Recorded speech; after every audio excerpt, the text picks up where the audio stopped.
All right, I will say good morning. Shechianu v'kimanu v'gyanu lazman hazeh. What an incredible schus to Mirtz Hashem begin Meseches Sukkah. You know, this is always a very exciting part of the Daf Yomi cycle, because the next number of Masechtos are the Moed Masechtos, which are Masechtos that the truth is many of us have seen at some point in time. Maybe some of us from Daf Yomi, some of us, perhaps in our schooling or yeshiva experiences. It's always very exciting, and especially exciting, because just like, we felt the energy of Yuma leading into Yom Kippur, here we'll get to Mirtz Hashem finish Sukkah. I believe we finished Sukkah right before Rosh Hashanah. I think September 1st. Okay, so in Mirtz Hashem, I'll be able to go into the Yom Tov of Sukkah. It's also armed with a real appreciation and yediyas of the Yom Tov. Let's begin by thanking our sponsor, our Talmud Torah sponsors, for the month of Av. I'm sorry, we're still not in Av yet. No, I'm sorry. Talmud Torah sponsors are Max and Brenda Lepovsky in honor of Yitzchak Meir's upcoming Bar Mitzvah. And the Daf Yomi sponsors the Plunka family for the yard site of Shlomo ben Yitzchak, Rashi's yard site today. The Neshama should have an aliyah, and the Mirtz Hashem Rashi, who goes ahead and provides us with such an aliyah each and every day. I will say with that, let us begin. And also, yes, thank you. And also Adam and Yudit Benzev in honor of their children. We thank the Benzevs for their ongoing sponsorships and their ongoing dedication. Also with that, let us begin. So also I just want to announce, if anyone needs, there are new notebooks for Sukkah. So the notebooks are a wonderful way to keep track of your notes, of yediyas, of chidushim you have, of halachas. They're right here on the front table. There's more than what's out there as well, so feel free. If we run out, there are actually more in the office. And also with that, let us begin. Just by way of hakdama, by way of introduction, I'll point out to you something very interesting. I think those of us who have been learning the daf for a little while have come to appreciate the incredible way that the daf often intersects with life. How there are things that occur in the world and somehow are reflected in the reality of the daf. And of course, in a 7.5-year cycle, that's a pretty amazing thing. I'll just point out something interesting. Obviously, the topic of Meseches Sukkah is Sukkah. So just point out something amazing. This week, the double parshios, we read Matos Maseh.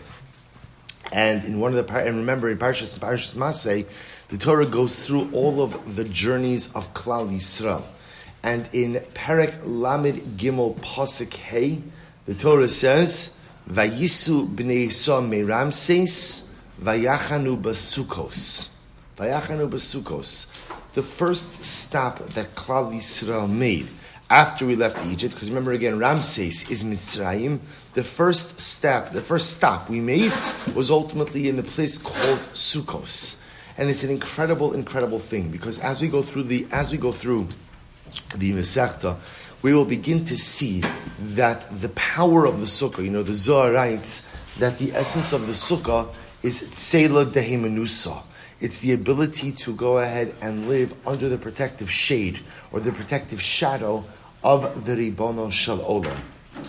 Sukkah also represents, and we'll discuss this today, Diras Arai, temporary structures. And it's almost as if the Ribono Shel Olam was teaching us that upon emerging from the servitude of Egypt, upon emerging from the 210 years of servitude, upon assuming the identity and mantle of freedom, the first step in actualizing your identity as a Ben Chorin is Sukkah.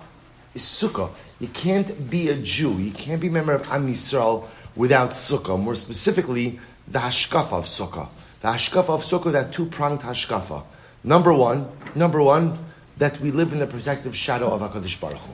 That the Ribono Shel Olam is always with us, and the Ribono Shel Olam is always by our side, and He's always taking care of us. And even in times, and even in moments when perhaps we can't see Him, we can't feel Him, we can't perceive Him, but He is always there. And number two, we'll say that so much in this world is arai. So much in this world is temporary, is temporal, is fleeting. So really think about what are the things you want to put your time into. What are the things you want to latch onto? What are the things you really want to cultivate, or who are the people you really want to cultivate relationships with? Because so much in this world is arai. So much in this world is fleeting.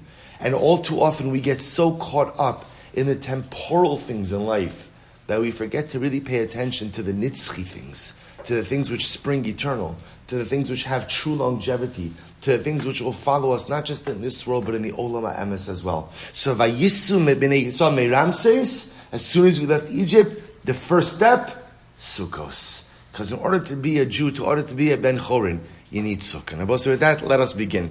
So beginning with the first Mishnah in the Masechta, so exciting, so incredibly exciting.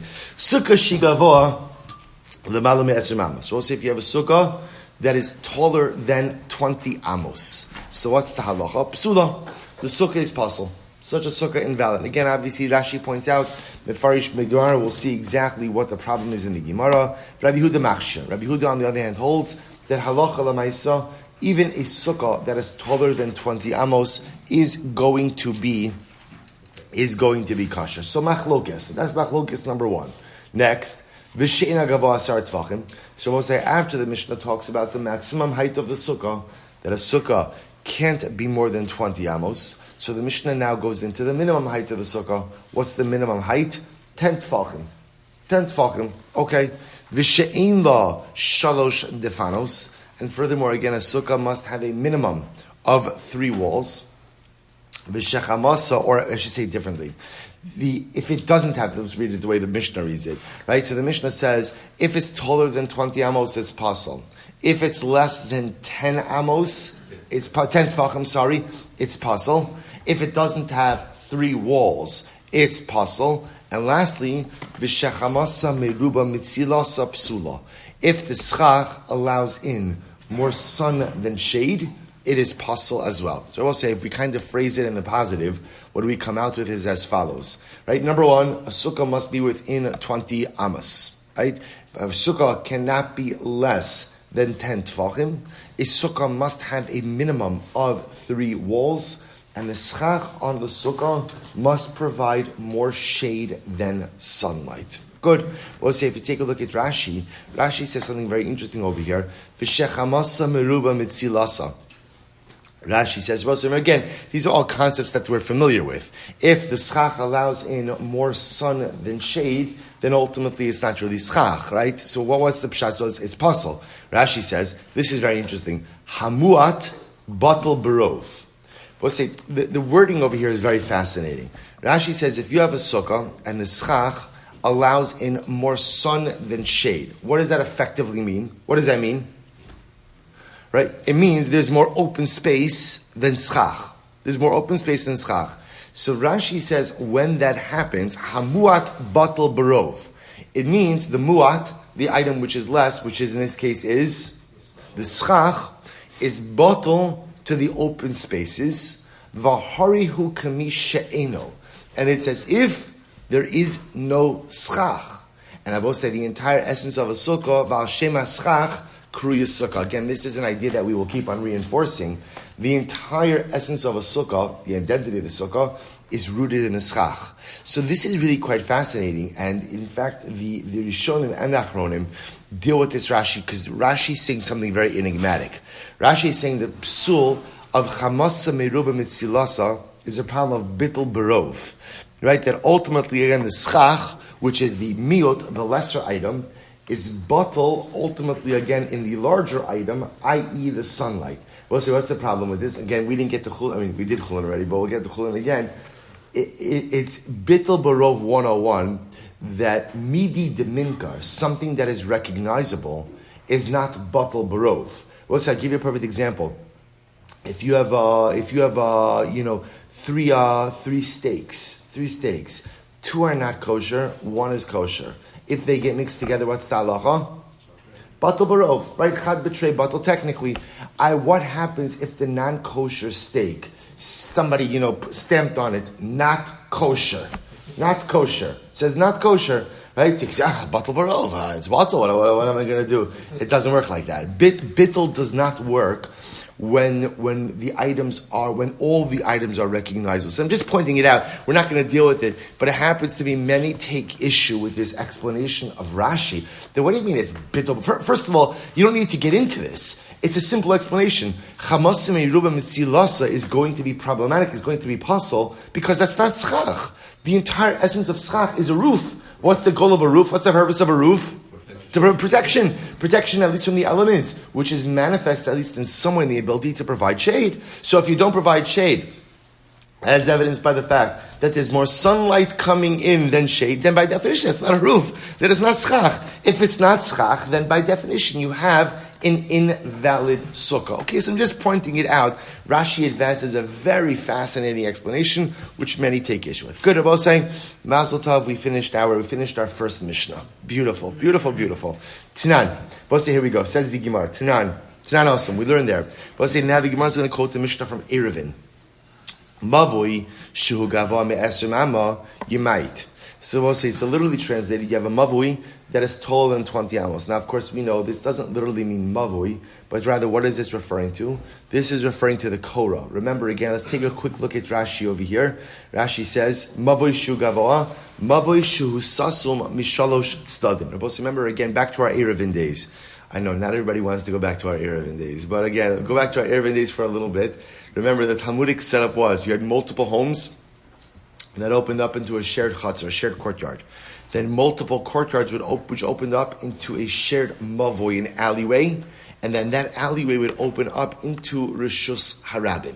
Now remember, on a biblical, so that's, okay, so now let's look at Rashi. So mavoi, shusasom mishalosh stadim. So if you have a mavoi that is closed off on three sides, because let's say on a simple level, it's closed off on three sides, because let's say, again, it only opens up into the chatzeros, into the respective courtyards on three sides. On the fourth side, it opens up into Rishus Harabim. V'rosha pasuach l'Rishus Harabim, and the other side of it is open up into the public domain. V'chatzeros psuchos lo v'yotzos ubos Rishus Harabim. Harihu Rishus Hayachid libnei chatzeros. So we'll say, so remember again, technically speaking, is there any problem for the members of the Chatzar to carry into the Mavui? Any problem with that? No. Not on a biblical level. Because remember, again, on a biblical level, the only problems you have are carrying either Rishus Hayachid to Rishus Harabim to Rishus Hayachid, or Dalit Amos in Rishus Harabim. There is no problem carrying, biblically, carrying through multiple Rishuyos Hayachid. However, V'asru chachamim l'hotzi mirishus l'rishus chavero below erev shachatzeros kol achas rishus la'atzma v'hamavui rishus l'kulan v'yitzrichu bo shituf l'ishtatif bo kol hachatzeros bepas u'ba'ol bayan. So we'll say the same way the rabbi stepped in, and the rabbi said, well, you can't even carry from your home into a jointly owned rishus hayachim. Right, we know this. So multiple homes share a chatzar. You can't just carry from your home into the chatzar. You have to do an erev chatzeros, like we learned, right? You have to somehow partner, right? You collect food from everyone, place it in one of the homes, and it makes the chatzar the domain really of one of the homes, so to speak. Same idea with the mavui. Because you have multiple chatzeros opening up into a shared alleyway, the rabbi stepped in and said, you have to go ahead and, number one, do a shituf muvos. Shituf muvos is the same thing as in pretty much as an erev chaseros, and you have to do one more thing. Ulahaniach hashituf ba'achas min chaseros ulefi she'in lo mechitza revius v'karaf ulios don l'shus harabim v'tzricho heker berosha pasuach l'shus harabim o lechi zakuf o kora mikosa lekosel. Both say, listen to this. In addition to the shituf muvos, so in addition to going ahead and collecting the food from everyone and depositing it in the mavui, you also have to what? You have to make some type of recognizable siman at the entrance exit, right? The entrance exit of the mavui that leads into Rishus Harabim. They say, what are we concerned about? What we're concerned about is as follows. A mavui, in many respects, looks like a Rishus Harabim. It does, because remember, you have an area that's accessed by a lot of people. The concern is that if we allow carrying in the mavui by dint of the shituf muvos, one will come to inadvertently carry in Rishus Harabim as well. So what did Chazal mandate? Chazal said you have to put some type of siman, some type of reminder at the entranceway of the mavui, so that way when people are leaving the mavui going into Rishus Harabim, they're going to see, there's a lechi or there's a korah, right? Lechi is a pole that is put by the side of the mavui. Korah is a pole that is put across the top of the mavui. Person will see that, they'll remember, this is a mavui. You can carry in a mavui, but you cannot carry in a Rishus Harabim. And ultimately, again, that'll be fine. So we'll say, so now, back to the Gemara. So the Gemara says over here, the Gemara says, Tran Hasam, mavui shu gavoa me'esrim amma, you might. So we'll say, if you have a mavui, and the korah, let's say you place the pole across the top of the mavui, and the pole is higher than 20 amos. Too high. So what do you have to do? You might. Lower it. Rabbi Yehuda Omer Eino Tzarech. Rabbi Yehuda says, no, you don't have to. Go ahead and lower it. Okay, so Rabbi Yehuda has his own shita. But say, what the Gemara is intrigued by is as follows. Maishna gabe Sukkah, the tani psula, or maishna gabe maboi, the tani takanta. We'll say, listen to this interesting contrast. By Sukkah, what did the Mishnah say? Sukkah shigavo l'malam esrim amma. What did it say? Psula. Yet mavui shugavo l'malam esrim amma. It said you might lower it. So why is it that by Sukkah it just says pasul, invalid, and by mavui it tells you how to rectify the problem? Right? You both say, aren't there two different kinds of people in life? Right? People who tell you what the problems are. Thank you. Right? And then people will tell you what the problems are, but then give you a solution to those problems. So the Mishnah in Eruvin is very solution-oriented. The Mishnah in Sukkah is problem-oriented. So ask the Gemara, I don't understand. It's a simple fix, right? What's the simple fix of a Sukkah Shikav Olam Alim Master Mama? What's the simple fix? Lower it. So why don't you just go ahead and provide the remedy like you did in Eruvin? Well, so listen to this, to which the Gemara gives a number of answers. Sukkah Doraisa, Tani Psula. Mavoi Dirabanan Tani Takant. So we'll say answer number one is that Sukkah, which is biblical, the Mishnah just says pasul. So Mavoi, when we say Mavoi, we mean the Korah, right? The border across the top, really everything about Mavoi is Dirabanan, and therefore again, the Mishnah gives a remedy. Now what does that mean? Take a look at Rashi. Sukkah Midaraisa, the Esrim Amma Dilaya Afina Midaraisa, the Kodem Shenishnas Hamishna Ne'emra Shiura Misinai.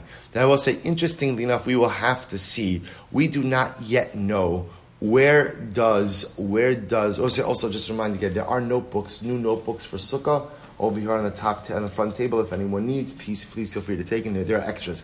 So let's listen to this. So the shear for Sukkah, that a Sukkah can't be more than 20 amos, is a halacha l'Moshe Misinai. Now, again, we'll talk about where exactly that shir might have its roots, but it is a halacha l'Moshe Misinai. So therefore, the Gemara says over here, Rashi explains that since ultimately, again, it is a da'oraisa, it's shiur halacha l'Moshe Misinai, we use a starker language, right? A starker language. If you conform to the halachos, then ultimately, again, it's fine. If you do not conform to the halachos, then it's pasul. On the other hand, Rashi says, Mavui, Dukuli midirabanan, Dimidaoraisa sagile b'shalosh mechitos, ve'ino tzarech l'korah, zu'ele midirabanan, Tani takanta, Rashi says, D'lo shayich lemisni ba lashon pasul. So we'll say, here, this Rashi really explains it. What does pasul mean? Pasul means fundamentally invalid. So what the Gemara is suggesting over here is the only time that a lashon of fundamentally invalid is appropriate is where? When it comes to biblical law. Right? So when it comes to biblical law, so you have a sukkah that's l'malam me'esrim amma, that is in violation of the halacha l'Moshe Misinai. You build a sukkah that's too tall, it's pasul, it's fundamentally invalid. It's ki'ilu, it's not a sukkah. You can't, Rashi, what Gemara is suggesting over here is, you can't use a lashon of pasul by a sukkah. By a mavui, by a korah that's too tall. Why can't you use lashon of pasul?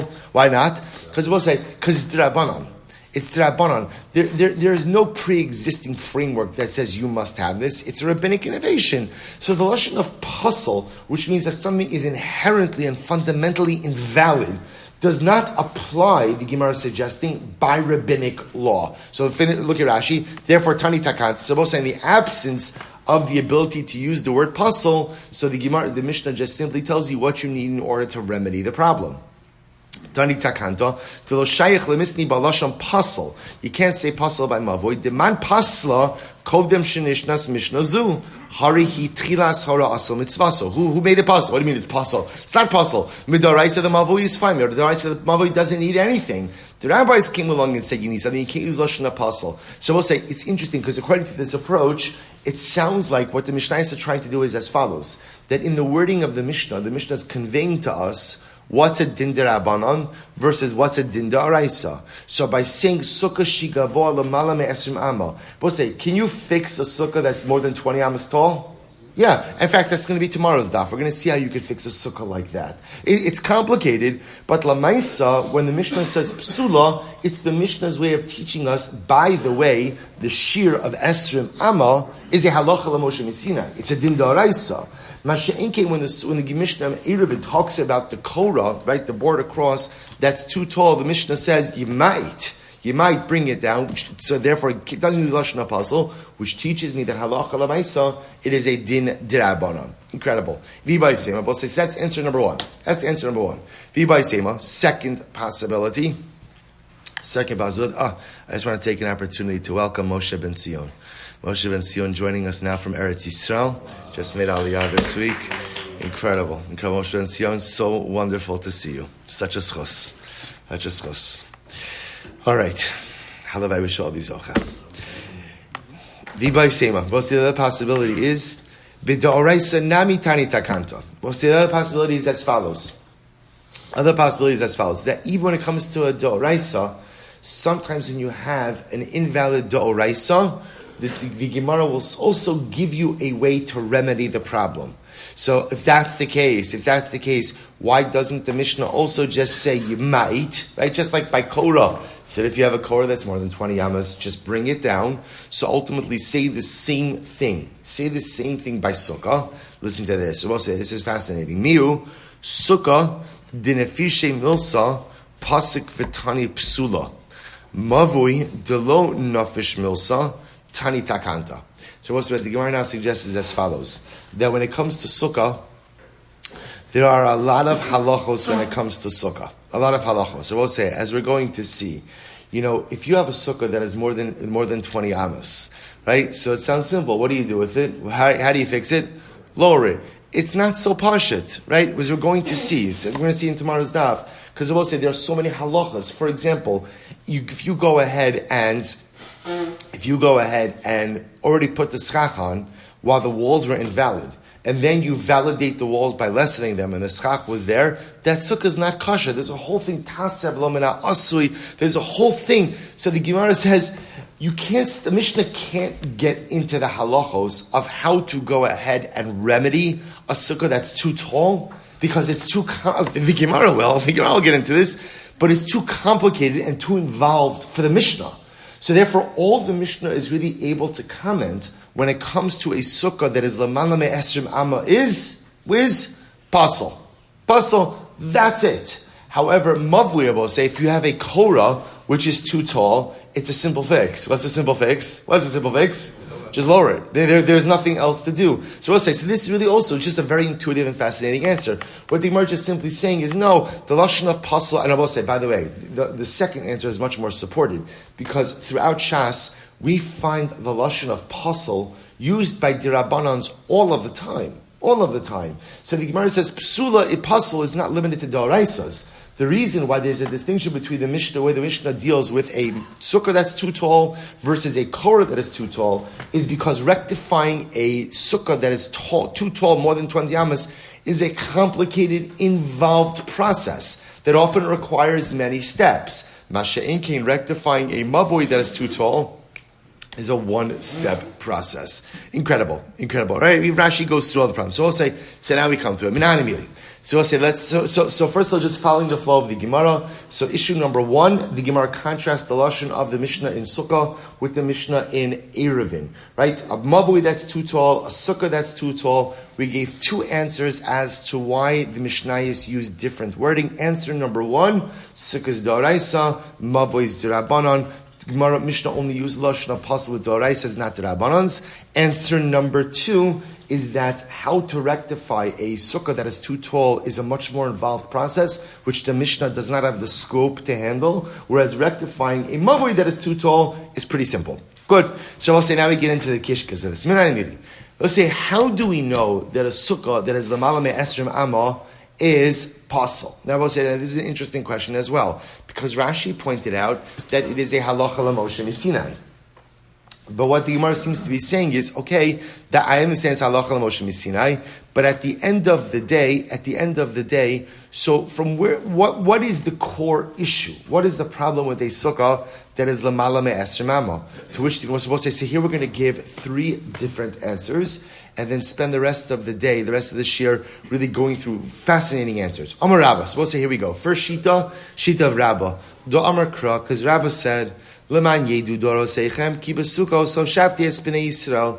The Torah says, in order that future generations know that I went ahead and I settled you in Sukkos when I took you out of Mitzrayim. Shabbos say, so listen to this. So the Gemara says, Ad esrim amma adam yodeh shudar b'sukkah. Up until 20 amas, a person knows that he's dwelling in a sukkah. L'mala me esrim amma ein adam yodeh shudar b'sukkah. But if the sukkah is taller than 20 amos, a person doesn't recognize that he's dwelling inside of the sukkah. Why?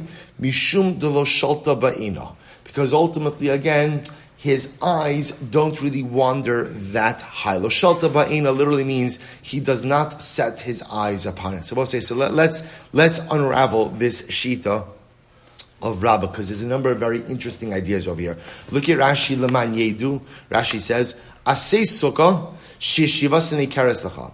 You have to make a sukkah, who, when you dwell in it, the sukkah is recognizable to you. What does this mean? T'chsiv yedu ki besuko so shafti sivisi leishev hachi darashle va'af agav de'in yotze midei pshuto dehekef anani kavod miu dashina ledrash. We'll get to that in a second. Telo shalta ba'in Rashi says shenaroas aschach usukkah hainu aschach kishman. We'll listen to this. What Rabbah introduces to us actually is a fundamental yesod and fascinating difference between sukkah and other mitzvahs. Sukkah requires a yediyah.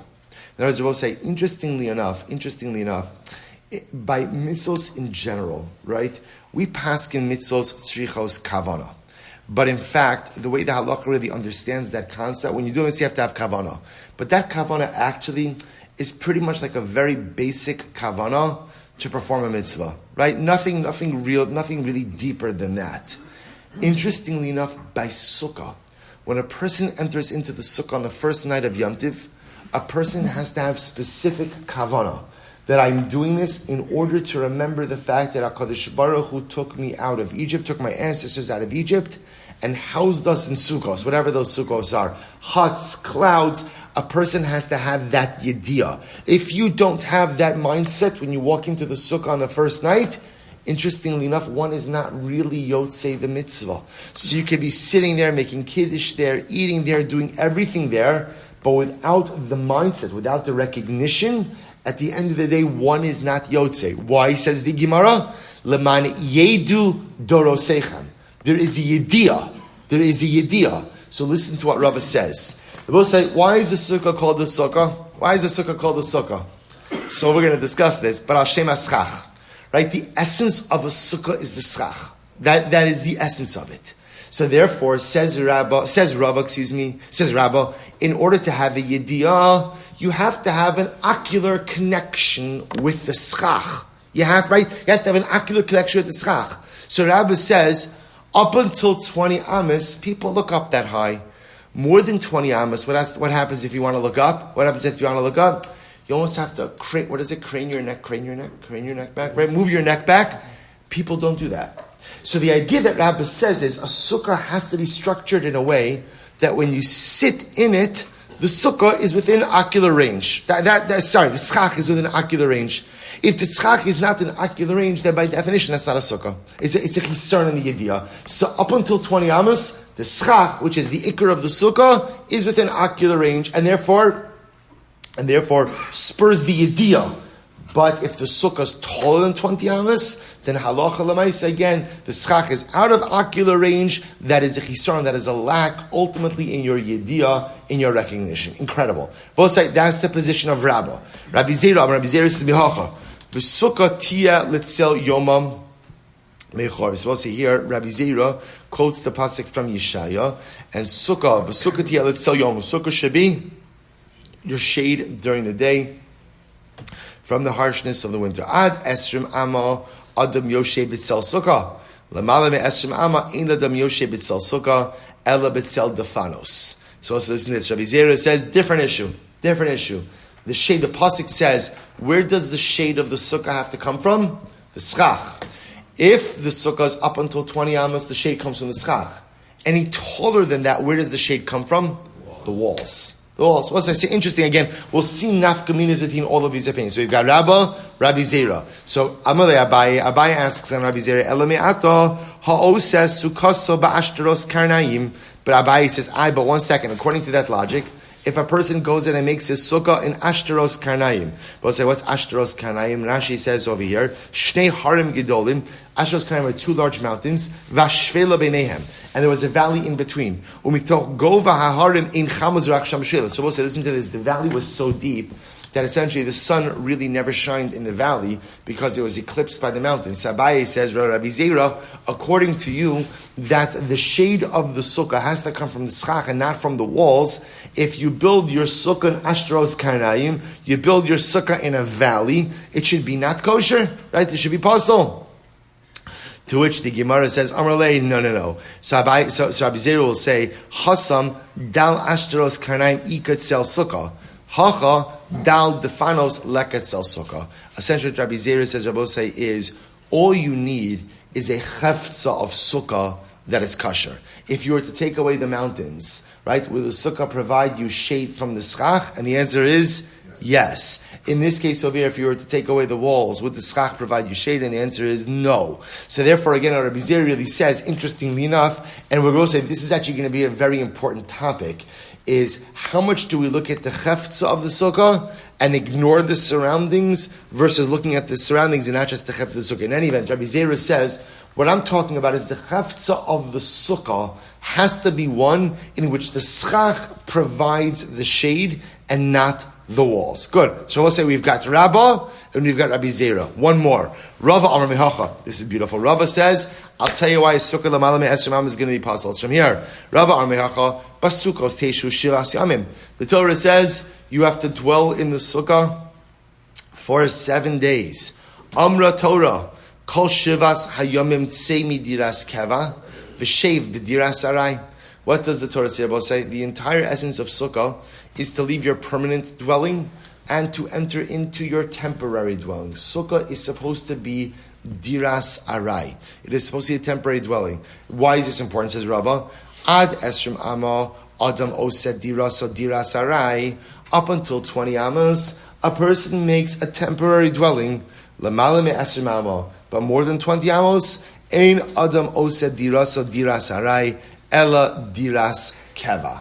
So I will say really quite interesting. So Rava suggests that halacha l'maisa, a structure that is taller than 20 amos is no longer a diras arai, no longer a temporary dwelling. Rather, again, it is a diras keva, which I will say it makes a lot of sense because at the end of the day, the taller you build something, what has to happen?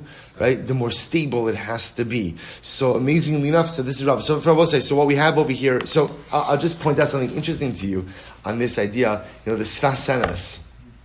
The Sfas Emes says something so beautiful. He says that the be'emes.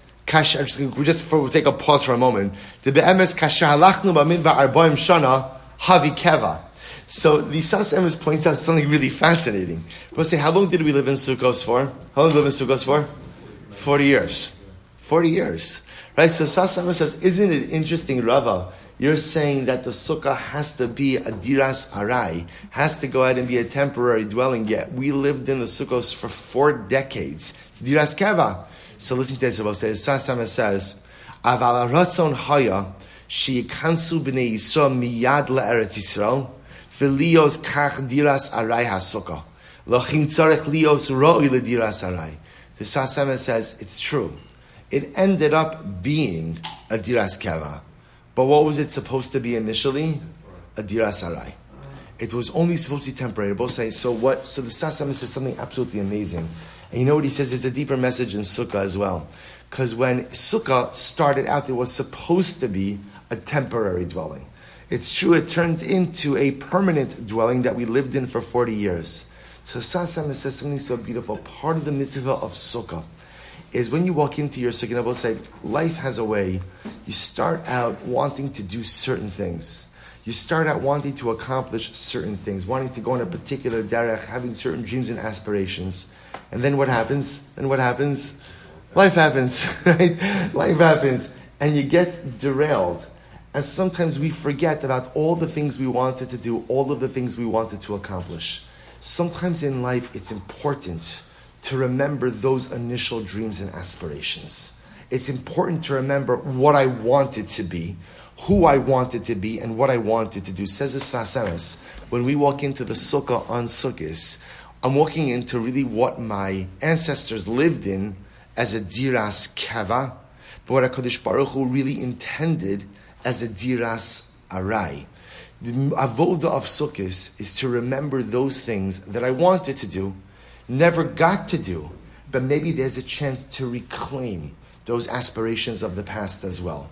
Maybe there's the opportunity to take that which became keva and transform it once again into arai. An incredible Sfas Emes. So we'll say in any event. So Rava comes. Let's differ. We'll say what we have here is as follows. Amalei Abaye. So Abaye says, "And let me ata asa mechito shel barzel v'sichei chal gabon hachenami delo havi sukkah." So according to Abaye, so Abaye says, according to you, Rava, that a sukkah has to be a diras arai. If that's the case, if you made the walls out of metal, it should be invalid, right? Because remember again, metal walls are permanent. So the Gemara says, "Amrle hachi kamina." So Rav says, no, this is what I mean. Ad chaf ama da adam ose dirasa diras arai ki avid le diras keva nami nafik lemala me chaf ama da adam ose dirasa diras keva ki avid le diras arai nami lo nafik. So what Rav says is, no, what I mean to say is like this. I don't really care what you make the walls out of. Although, again, there will be halachos which you can make the walls out of as well. But what I'm saying is, it doesn't really matter the materials. What establishes it, according to Rava, as keva versus arai is what? The height. The height. It's all about the height, not about the materials. So if you're building it less than 20 amas and you want to build it out of a permanent material, that's fine. That doesn't make any difference. The problem is with the height.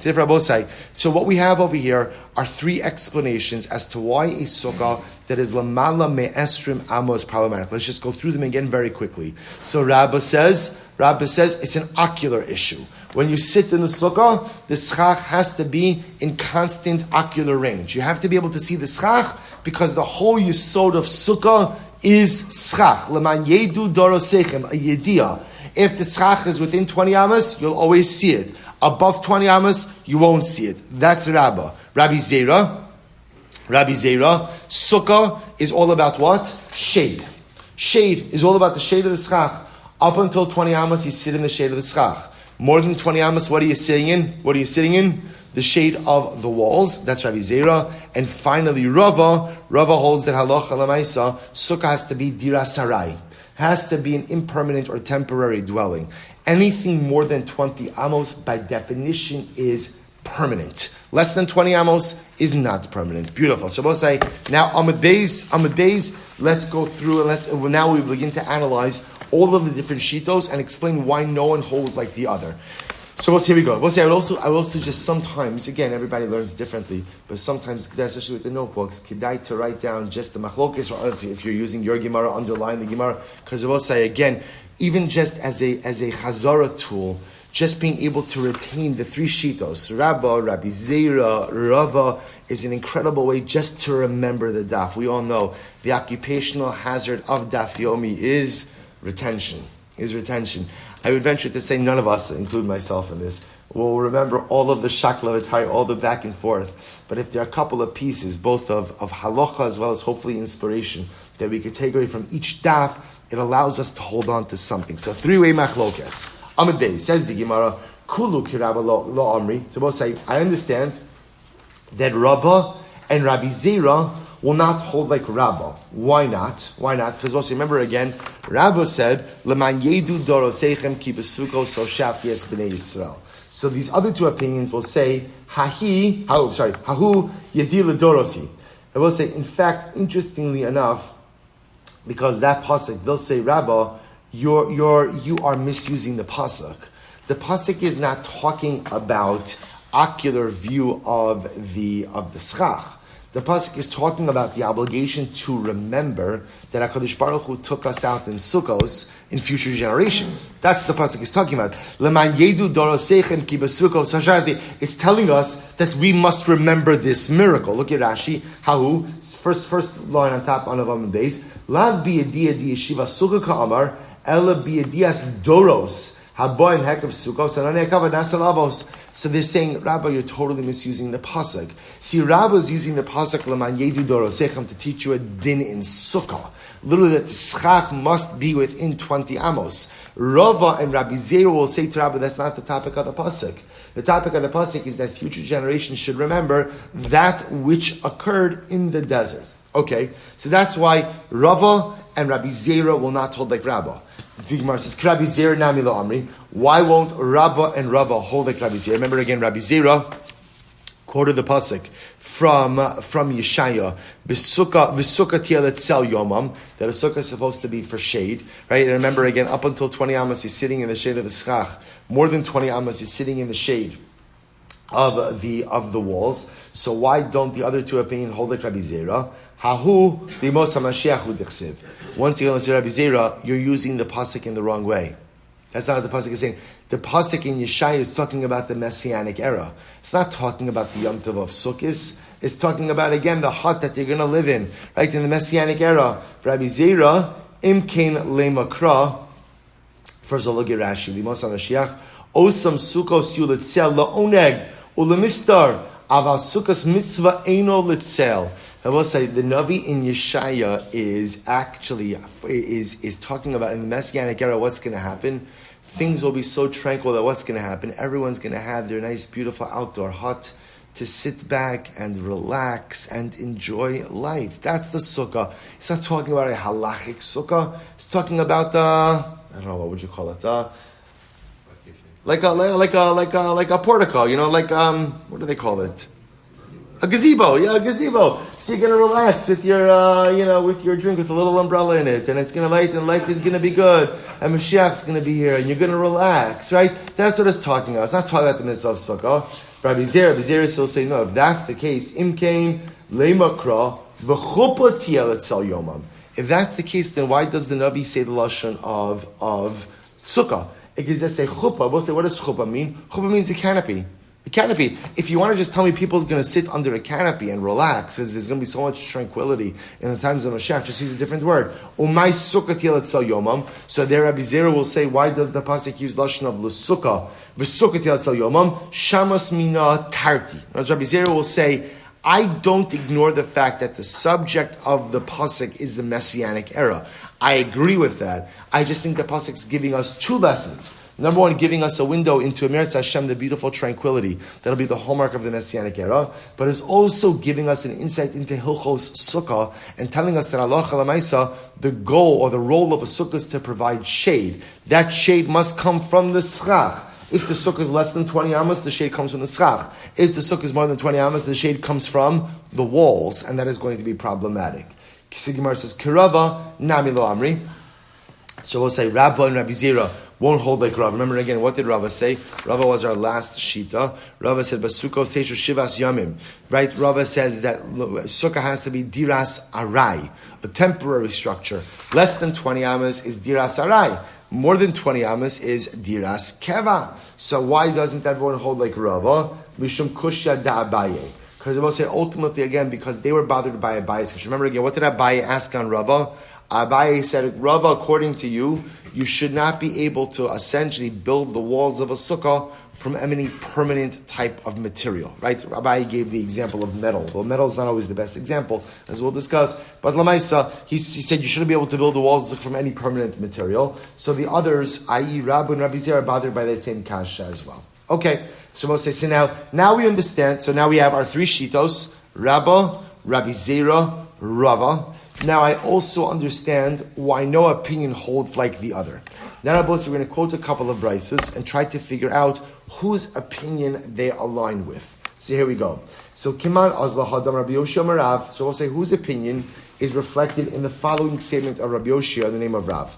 Machlokas, the Machlokas Rabbah, on the Machlokas, I should say, is only the Machlokas Rabbi that they're referring to over here is the Machlokas in the Mishnah.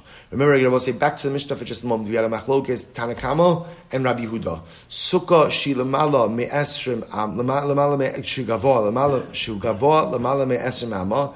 Tanakama said psula. Rabbi Huda said is kosher. So comes on Rabbi Yoshia in the name of Rav, and he said Machlokas b'shein defanos magios l'schach. The machlokas is only when the walls of the sukkah don't reach the schach. Aval defanos magios l'schach. But if the walls reach the schach, afilu lemala me'esrim amak sheva. If that's the case, then even taller than 20 amas is going to be kosher. So we'll say, who's so we'll say, I want to just point out over here, we have two simultaneous machloksim, right? We have over here in the Mishnah a machlokes Tanakama and Rabbi Huda. A sukkah she gavoa lamala me'esrim amma. Tanakama says pasul. Rabbi Huda says is kosher. Okay, fine.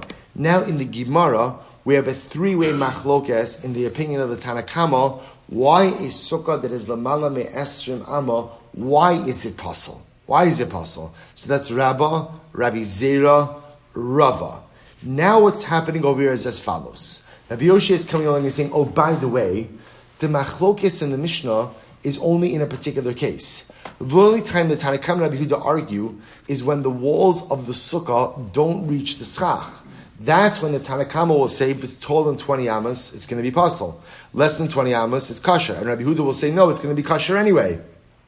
But if the walls reach all the way to the schach, even if it's more than 20 amas, everyone will agree that the sukkah is kosher.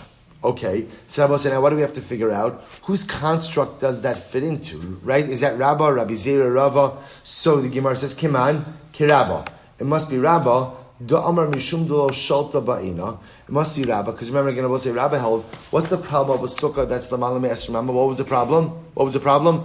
Ocular connection. You don't see the schach. So watch this. But even Rabba will agree that if the walls reach the schach, the chivan, the defanos magios, the schach, mishlat, shalta ba'ina. Both say this is very interesting. Rabba will say that as long as the walls reach the schach, you'll have an ocular connection with the schach. Why? Because essentially, your eyes follow the walls. Your eyes follow the wall up. But apparently, again, if the walls don't extend to the schach, and the schach is the malame esremama, that's when the Rabbanon will say, Tanakama will say it's problematic. Okay. Kiman, I will say, again, don't take any of this halacha l'mais. So we're going to see what the halacha l'mais is. What the Gemara is just doing now is throwing at us a whole bunch of brisos and trying to figure out whose opinion of the three opinions is reflected in the brisos. So the Gemara says, Kiman azla hada amrav huna. Amrav. Whose opinion is reflected in the following statement of Rav Huna. So machlokes b'she'in ba'ela arba amos al arba amos. So let's listen to this. So Rav Huna suggests that the machlokes between the Tanakama and Rabbi Huda is only when the sukkah does not have dimensions of 4 amos by 4 amos.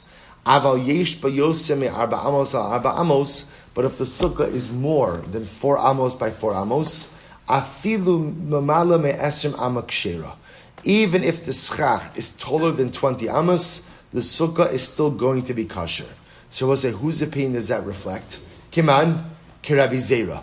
It's Rabbi Zera, damar mishum tsel.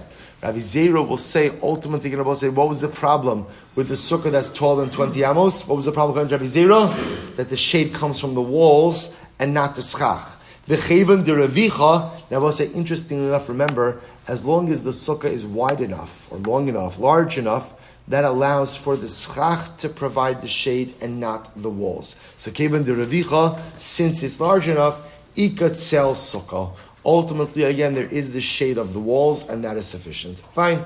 Kiman azahada amar, Rav Nachman bar Rabba, sorry, Rav Chanan. Whose opinion is reflected in the following statement of Rav Chanan bar Rabba? So Amrav, machlokes b'shein machzakas ela kedei rosho v'rubo v'shulchano. We'll say that when is there the machlokes in the Mishnah between the Tanakh and Rabbi Yehuda? Only in a sukkah that's so small that you can't get in, right? Your head, the majority of your body, and your shulchan, and your table. Aval, machzekes yoser, mikidei roshav ruba v'shulchano, afilu ma'aser amakshera. But if halacha l'maisa, the sukkah is large enough that you can get in there, your head, the majority of your body, and your table, such a sukkah will be kosher. Kiman, ultimately again the Gemara says, delo kichad. The truth is that Raisa doesn't reflect the view of anyone. It doesn't reflect the view of Rabba, Rabbi Zera, or Rava. Okay, so Bishlam Rabbi Yoshia, Pligi Ad Rav Huna, V'Rav Chanan Barabba. So both say, now let's go back for just a moment. Now we just had three different Braisos, or three different interpretations of, there's a lot of layers over here. We just had three different, let's go back for just a moment. Right? Mishnah, we have a machlokes, right? One machlokes in the Mishnah. Sukkah that is taller than 20 amos. What's the halacha? Right? Machlokes. Tanakama says pasul, Rabbi Yehuda says kosher. Okay? We then come to the Gemara. In the sheet of the Tanakama who holds that a sukkah that's lamal me'esrim amos is going to be pasul, we have three different interpretations as to why it's pasul, right? We have Rabba, Rabbi Zera, Rava. Now, Rabbi, what we just experienced were three different interpretations of the machlokes between the Tanakama and Rabbi Yehuda in the Mishnah. Right? Each of those three braysos, Rabbi Yoshia, Rav Huna, and Rav Chanan Barabba, gave their own interpretation as to the machlokes in the Mishnah. Right? Ultimately, again, Rabbi Yoshia said the machlokes is only when the walls don't reach the schach. That's when the Rabbanon will say that if it's the Malame Esrim Amma, it's going to be possible. Rabbi Yehuda say, well, kosher. But if the walls reach the schach, everyone agrees that even if the schach is the Malame Esrim Amma, ultimately the sukkah is kosher. Rav Huna said the machlokes is only when the sukkah doesn't have 4 amos by 4 amos dimensions. But if the sukkah does have 4 amos by 4 amos dimensions, everyone agrees that what? Even if the schach is the Malame Esrim Amma, ultimately the sukkah is kosher. Rav Chanan Barabba said the machlokes is only when the sukkah doesn't hold rosho, rubo, shulchano. But if the sukkah holds rosho, rubo, shulchano, even if it's the malame esrim amma, ultimately again it will be kosher. So we'll say three interpretations of the machlokes in the Mishnah. So watch this. Bishlam with Rabbi Yoshia, pligi ad Rav Huna with Rav Chanan Barabba. So I understand Rabbi Yoshia doesn't agree with Rav Huna and Rav Chanan Barabba. Why?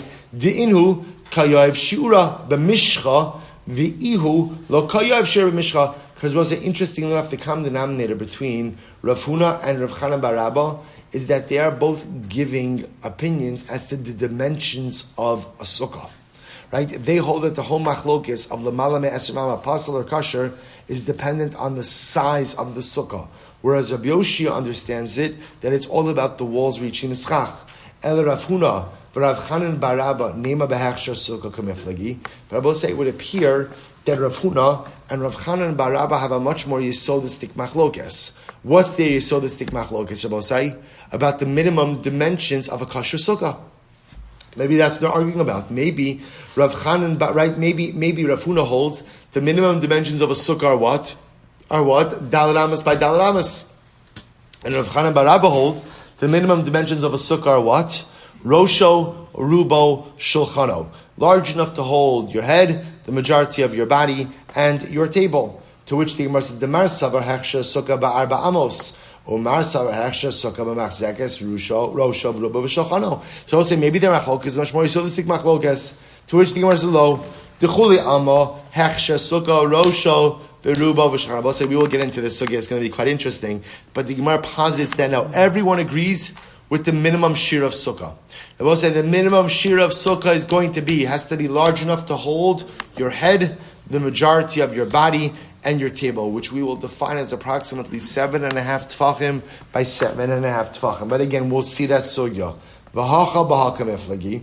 We'll say, here's what they argue about.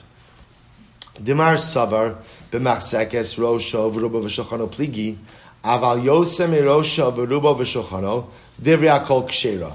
That I will say, ultimately, again, one opinion will hold that the machlokes Rabbi Yehuda and the Tanakama is about a sukkah that holds exactly Rosh Ruba v'Shulchano.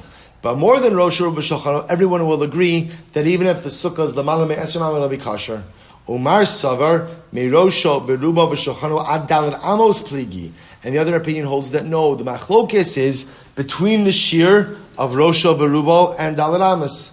Aval Yoser, Me Dalet Amos, Dirvia Kol Kshera. But more than Dalet Amos, everybody will hold, and this is the opinion of Rav Huna, everyone will hold that even if the sukkah is Lamala Me'asrim Amma, it is going to be kosher. Good. So both say, so therefore again, so now what we've just done is we've explained ultimately why the three interpretations of the Machlokes and the Mishnah do not hold by each other. Good. So we'll say, here we go. Meisvei. The Gemara raises the kasha. We'll say, just before we go on, let's establish what we have.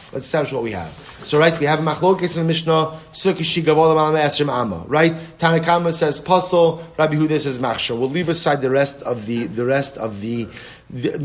details of the Mishnah for now. We contrasted our Mishnah with the Mishnah Nyuma, the Mishnah Nyuma which provides a remedy, our Mishnah which does not. We gave two answers as to why that is. We then went on to discuss the three-way machlokes in the interpretation of the Shita of the Rabbanon, or the Tanakama. Tanakama Mishnah who holds that a sukkah that is Lamala Me'esrim Amma is Pasol. Three different interpretations, Rabba, Rabbi Zera, and Rava. Beautiful. We then explained why those three shitos do not hold like one another. Beautiful. After that, we went back to the Mishnah, right? And we had a three-way machlokes, Rabbi Yoshia, Rav Huna, and Rav Chanan bar Rabba, as to the parameters of the machlokes in the Tanakama and Rabbi Huda in the Mishnah. Three different interpretations of that machlokes. We now just finished going through and explaining why each of those opinions do not hold of the other, and really highlighted the idea that with Rav Huna and Rav Chanan bar Rabba, what we originally thought was perhaps a fundamental machlokes in the shear of Sukkah is not a machlokes. That according to the Gemara right now, everyone agrees that the minimum dimensions for a Sukkah is enough to hold Rosho, Rubo, V'Shochano. Beautiful. That's the Gemara up until now. Here you go, we'll say, Meisvei. The Gemara raises a kasha. Listen to this case. Sukkah shigavo lamala me'asrim amma psula, Rabbi Yehuda Machshir, adar boim v'chamishim amma. So what's another brisa? The brisa says a sukkah that is taller than 20 amas is going to be pasul. And Rabbi Yehuda holds that it's kosher even if it goes to a height of 40 or 50 amos. Right? Even to a height of 40 or 50 amos. I'm Rabbi Yehuda. So what's Rabbi Yehuda? I'm going to tell you a maisa. Listen to this story. Maisa behelani amalka belud. There was once a story of Heleni Amalka in Lud. Right? Heleni Amalka, she converted. Right? She converted with her son Munbaz. Remember again, we saw Heleni Amalka and Yuma. Remember, where do we see Heleni Amalka and Yuma? What did she donate to the Beis HaMikdash? The Nivreshas, right? The silver, the gold chandelier, right? That hung at the outside of the Beis HaMikdash. It wasn't really a chandelier, but it was just a chunk of gold, right? That was there. The sun would go ahead and reflect off of it, and it would illuminate the entire Beis HaMikdash compound. So Heleni Amalka donated this. Listen to this. So I'm Rabbi Yehuda. We'll start this at least today. Maiseh beHeleni Amalka belud shahaisa sukasa gavoa me'esrim amma. Listen to this. Her sukkah was taller than 20 amas. And the elders would walk in and out of the sukkah, and no one said a thing to her. So I will say, so listen to this. So therefore, again, Rabbi Yehuda is bringing this as a proof.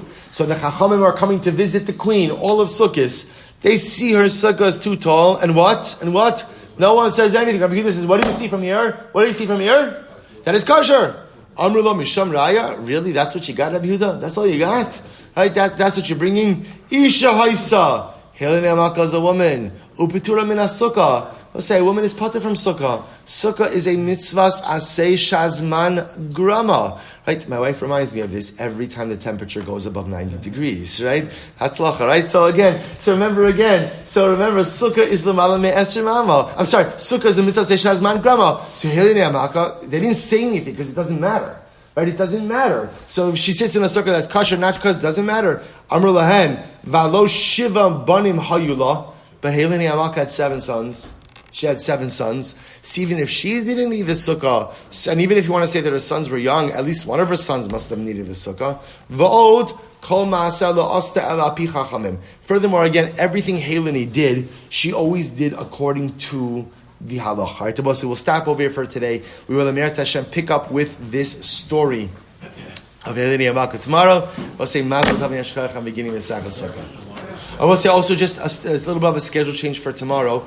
The daf is going to be between Mincha and Ma'ariv tomorrow night. So again, there'll be shalosh of this also, but again, that will be between Mincha and Ma'ariv, and there'll be a learning seder Mirz Hashem before Mincha tomorrow afternoon. Let's say shkayach.